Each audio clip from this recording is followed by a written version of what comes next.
এ আবার কেমন মেলা যেখানে জামা কাপড় শুরু হয় মাত্র 30 টাকা থেকে? আরে হ্যাঁ গো, শ্রাবণ মাসে প্রত্যেক বছরের নাই এবছরও বসেছে বিষ্ণুপুরে শ্রাবণী মেলা। এই মেলায় অন্য কিছু থাকুক বা না থাকুক, ভোরে ভোরে কিন্তু তোমরা কম দামে জামা কাপড় পেয়ে যাবে, সেটা ছেলেদের হোক বা মেয়েদের। দাম শুরু হচ্ছে নাকি 30 টাকা থেকে শুরু করে 180 টাকা, 200 টাকা, মানে বিভিন্ন রেঞ্জেরই কিন্তু রয়েছে। দাঁড়াও একে একে তোমাদের সমস্ত কালেকশন ঘুরে দেখাচ্ছি। সিরিয়াসলি এখানে ছেলেদের যে কালেকশন গুলো এসছে না, প্রত্যেকটাই একদম চোখে লাগার মতন। দেখো এই মেলাটি কিন্তু শ্রাবণ মাসে শুরু হলেও এটা থাকবে কিন্তু প্রায় জানুয়ারি মাস পর্যন্ত, মানে পুজোর কালেকশনও কিন্তু এখানে তোমরা মোটামুটি পেয়েই যাবে। আর বিষ্ণুপুরের এমন কোনো মানুষজন নেই যে এই মেলাটাতে একবার হলেও ভিজিট করবে না, কারণ এত কম দামে জামা কাপড় আর কোথায় পাবে গো। আর এখানে শুধু ছেলেদের জামাই নয় গো, মেয়েদের কালেকশন গুলো একবার জাস্ট দেখো। মানে আমার তো মনে হয় এখন 90% মেয়েরা এখানেই চলে আসবে জামা কাপড় কিনতে, কারণ কম কম দামের মধ্যে যদি সমস্ত কালেকশন এক জায়গায় পাওয়া যায় তাহলে এর থেকে ভালো ব্যাপার আর কি আছে। তবে হ্যাঁ, দাম কিন্তু এখানে একদম ফিক্সড। আচ্ছা দাদা, এই মেলাটার কি নাম এখন?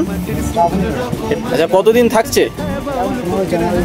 15 জানুয়ারি, মানে পুজো একদম ক্রস করে নাকি? ছেলে মেয়ে সব মোটামুটি কালেকশন পাওয়া যাচ্ছে নাকি? দাম কত স্টার্টিং?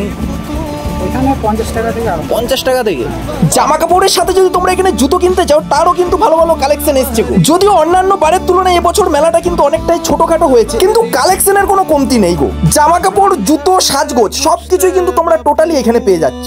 আর এই শ্রাবণী মেলাটা তোমাদের কার কার পছন্দ আমায় একটু বলো তো। জানতাম সবারই মোটামুটি ভালো লাগে, তাই জামা কাপড় কেনো বা না কেনো একদিন কিন্তু এই মেলায় এসে কালেকশন গুলো দেখে যেও। আর এই মেলার ঠিকানাটা তোমাদের একটু বলে দিই, এটা বিষ্ণুপুর বাস স্ট্যান্ডের ঠিক পেছন দিকটাই গেলেই দেখতে পেয়ে যাবে। তাহলে এই ভিডিওটি তোমার সেই বন্ধুদের শেয়ার করে দাও যার সাথে এই মেলাটা একদিন ঘুরতে আসবে।